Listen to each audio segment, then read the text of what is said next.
Só da igreja capaz do Senhor, amém? Vamos estudar a palavra do Senhor.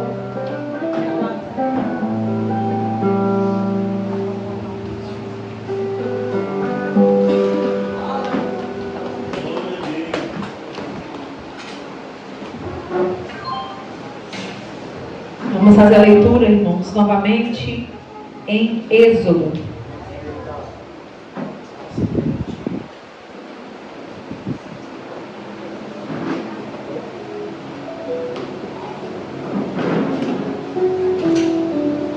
Glória a Deus, aleluia. Glória a Deus.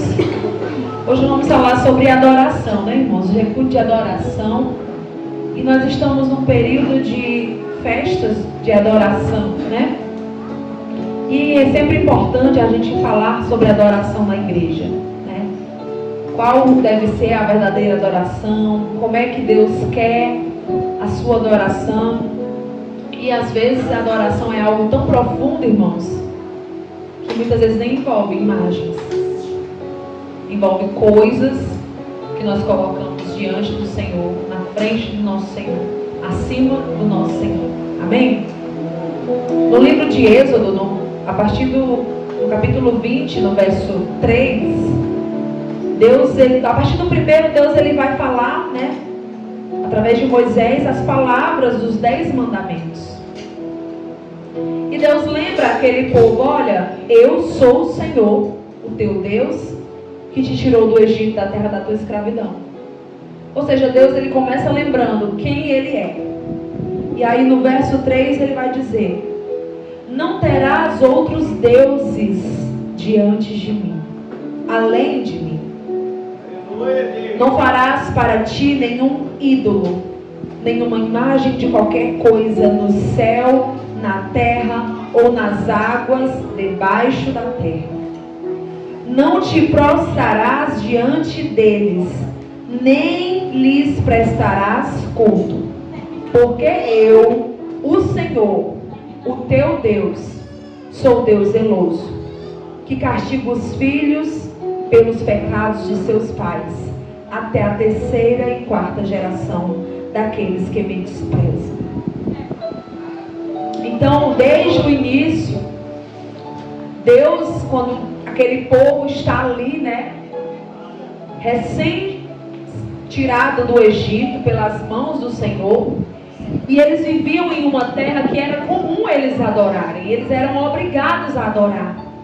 Só que Deus ele começa a dizer: olha, Moisés, você vai levar aqui os 10 mandamentos para esse povo, e eles vão ter que viver de acordo com o que eu vou escrever. E a primeira coisa que Deus escreve é que, primeiramente, ele exige a exclusividade na adoração. Deus, ele quer somente adoração para ele. Deus não aceita dividir a glória dele com ninguém. Com ninguém, irmãos. Deus, ele não quer ser só mais um na nossa vida. Deus, ele quer ser o centro. O único. Ele é o centro de tudo. E ele lembra: olha, eu sou o Senhor teu Deus que te tirou da terra da escravidão. Então Deus ele queria fazer com que aqueles 10 mandamentos chegassem até aquele povo. Mas Deus sabia que o primeiro tinha que ser o quê? Não terás outro Deus diante de mim. Por quê? Porque quando você é obediente, quando você adora exclusivamente a Deus, você começa a amá-lo e a obedecê-lo e a tê-lo como prioridade em sua vida. Só que nós vivemos em um mundo de ídolos. Ídolos das igrejas e ídolos, meu celular, meu emprego, meus filhos, meu marido, minha família, minhas prioridades. Esses são os ídolos do nosso tempo. O erro da gente, irmãos, é achar que só quem é idólatra é quem vive dentro da igreja católica. Não é não. Tem muito idólatra vindo para a igreja evangélica. Infelizmente. Quando nós começamos a colocar coisas na frente do Senhor, nós estamos idolatrando, tirando a adoração exclusiva, que é para ser de Deus, para outras coisas. Lá em Isaías 42, verso 8, eu queria que você lesse comigo. Isaías 42, verso 8.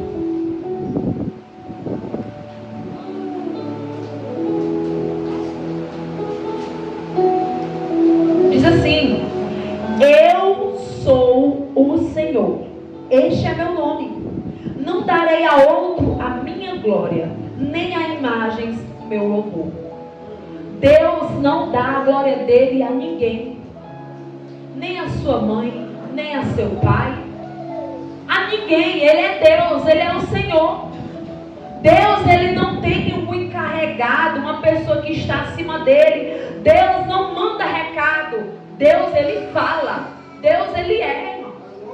A vontade de Deus, ela é determinante na nossa vida. Então, João também vai dizer lá em 1 João: filhinhos, guardai-vos dos ídolos.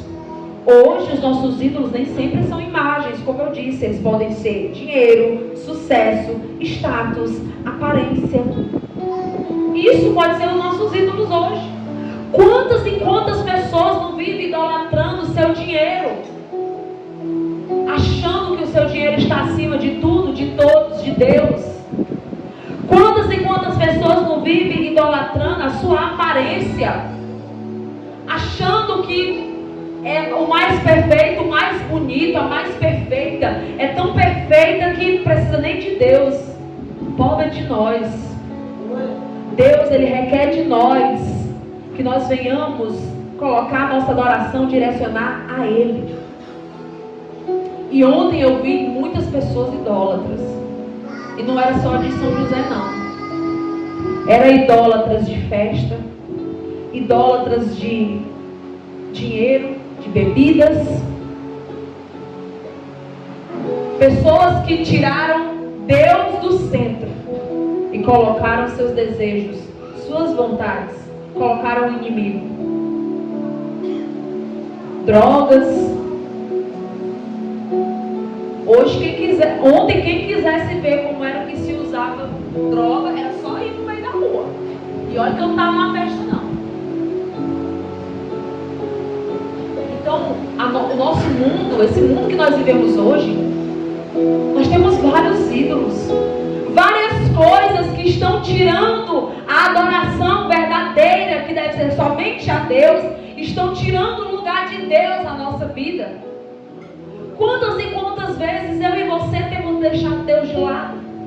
Quantas e quantas vezes eu e você temos priorizado outras coisas e colocado Deus de lado? Gente. Às vezes a gente acha que colocar Deus acima de tudo é estar na igreja diariamente, participar de tudo. Não. Quantas e quantas vezes a gente vem para a igreja a semana inteira e não tem nem vontade de orar em casa, não abre nem a boca para falar: Jesus, obrigada por mais um dia. Então, irmãos, isso não é sobre vir para a igreja, isso é sobre relacionamento com o Senhor. Nós temos que colocar o nosso relacionamento com Deus acima de nós, do nosso ego, da nossa vontade. Então saia daqui com uma certeza: o ídolo é qualquer coisa que ocupa o lugar de Deus no seu coração.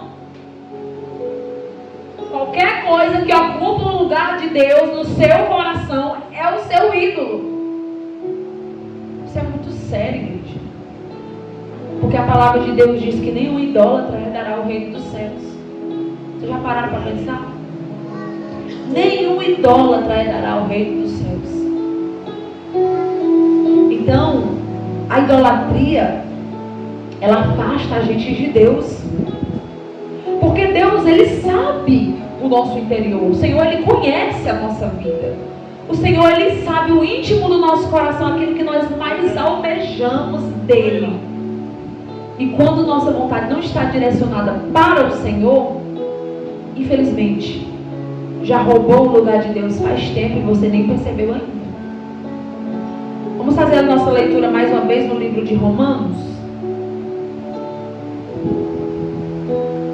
Romanos 1, verso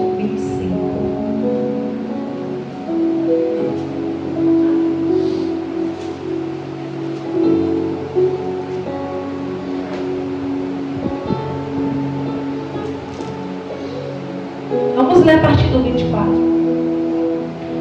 O contexto está direcionado sobre a ira de Deus contra a humanidade. Amém? Então nós vamos ler o 24, que diz assim: por isso Deus os entregou à impureza sexual, segundo os desejos pecaminosos do seu coração, para a degradação do seu corpo entre si. Trocaram a verdade de Deus pela mentira. Adoraram e serviram a coisas e seres criados em lugar do Criador, que é bendito para sempre. Amém. Olha o que Paulo está falando aqui, gente. Eles deixaram de adorar e servir a Deus e passaram a adorar coisas e seres criados no lugar do Criador. Então está aí o perigo. Eu adorar mais a minha casa do que a Deus. Eu adorar mais os meus filhos do que a Deus. E isso é algo tão perigoso, porque às vezes a gente coloca coisas no lugar do Senhor. Eu acabei de perguntar porque uma irmã não veio para a igreja. Ela disse que não veio porque atendeu o desejo do filho. Deu vontade de eu dizer, você colocou, está idolatrando, né? Então, gente, é muito perigoso. É muito perigoso, muito perigoso mesmo. Quantas e quantas vezes eu coloquei as vontades da minha filha, os desejos dela, acima da vontade de Deus. É só você se examinar. O que Deus quer de mim hoje, agora? O que Deus quer desse momento de mim? Ele quer que você esteja na presença dEle. Na presença dEle, adorando a Ele. Então, quando nós estamos sendo idólatras, a idolatria, ela rouba a nossa sensibilidade espiritual. Você não sente mais. Você se fecha para o Espírito Santo. Ele não consegue mais entrar, acessar o seu interior. Faz o homem confiar mais na criação do que no Criador.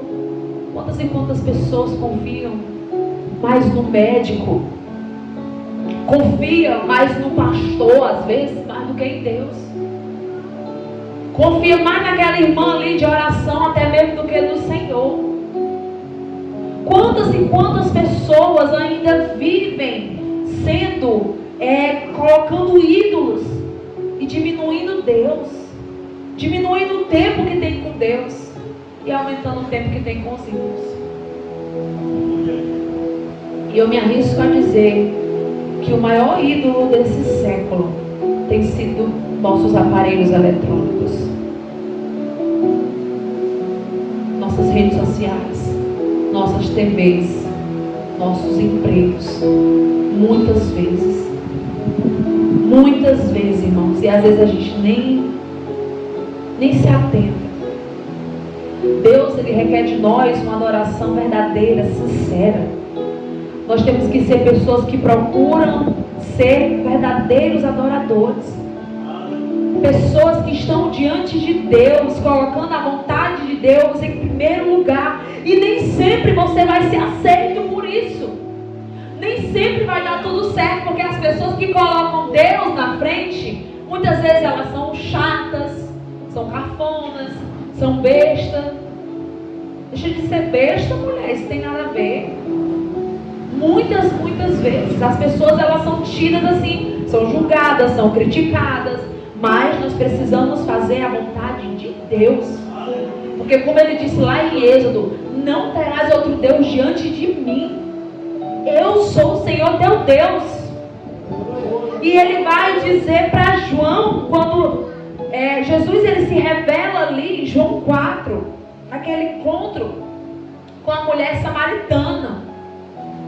Ela pergunta para ele onde é o local certo para adorar, né?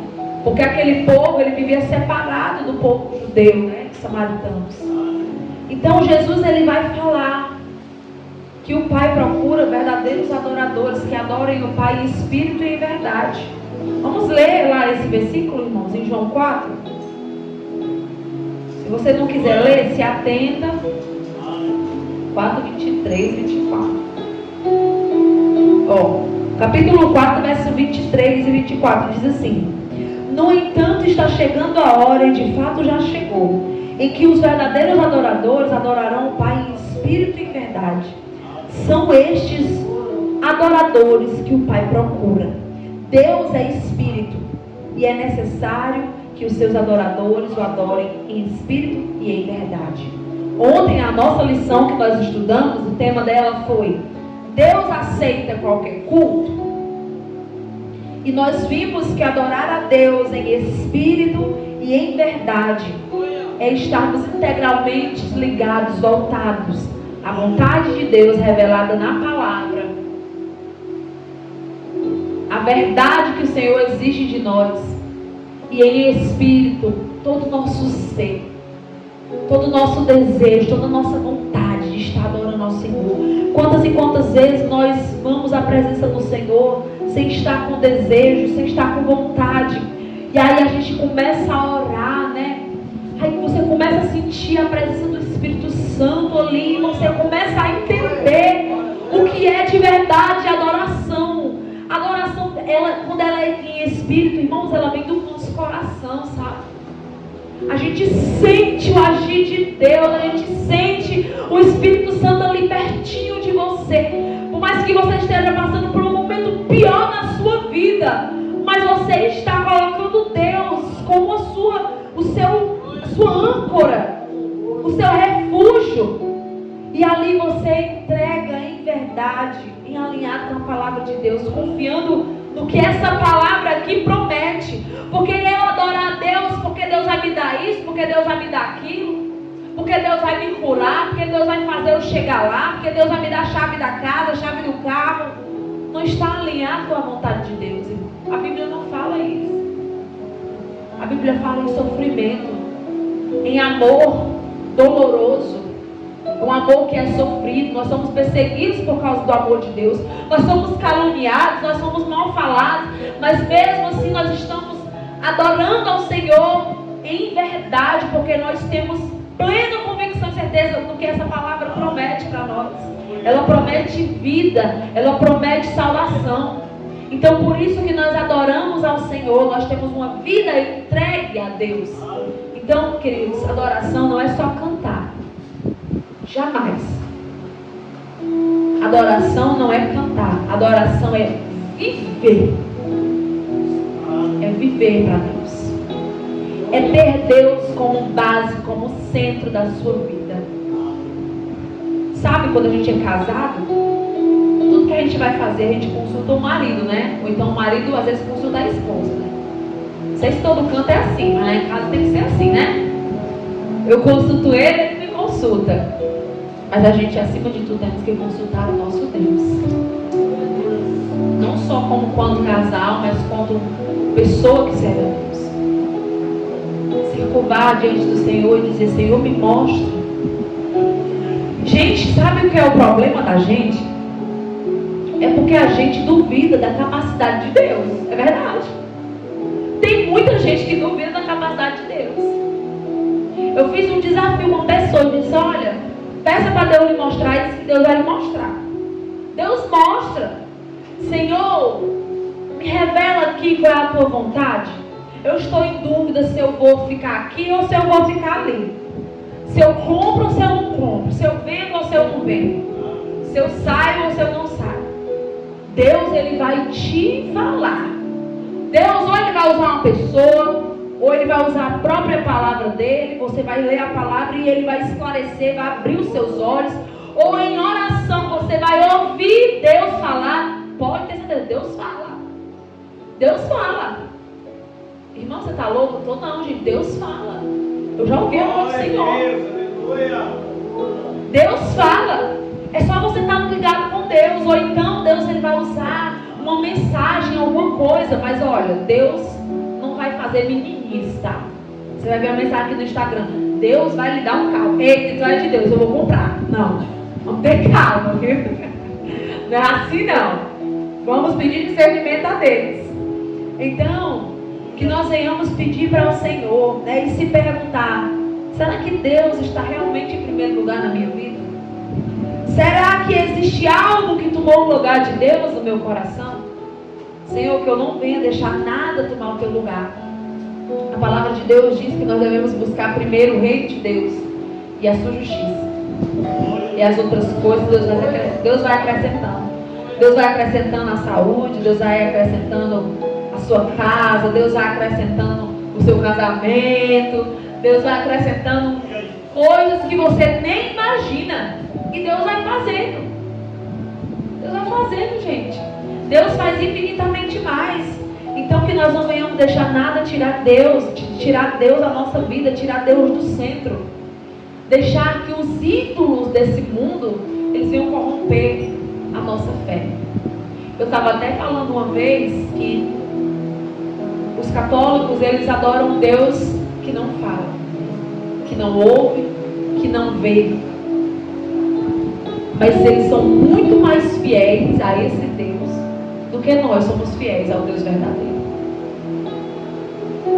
Eles são muito mais compromissados com esses deuses que não são verdadeiros do que nós com o nosso Deus verdadeiro. A Bíblia fala que quando Moisés saiu daquele diálogo ali com Deus, que Deus entregou os 10 mandamentos para ele, o povo tinha feito um bezerro de ouro e começaram a adorar o bezerro de ouro. Então as pessoas, elas, como é que pode? Deus tinha tirado eles do Egito, Deus tinha abrido o mar vermelho e eles estavam adorando um bezerro. Eles fizeram um bezerro para adorar. Vocês têm noção disso? Sabe o que é o Filho de Deus vir ao mundo, morrer na cruz, derramar seu sangue, e você colocar alguém no lugar dele?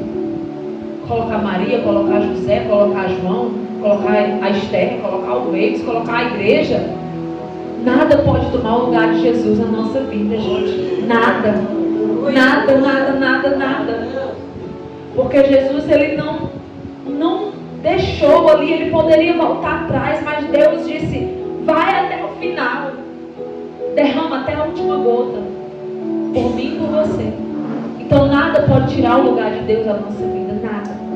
Nenhum santo, nenhuma imagem, nenhuma pessoa, nenhuma situação. Não deixe que nada tire Deus do centro da sua vida.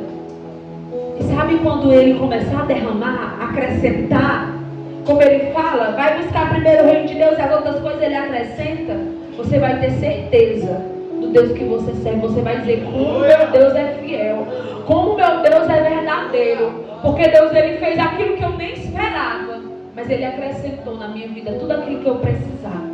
Amém?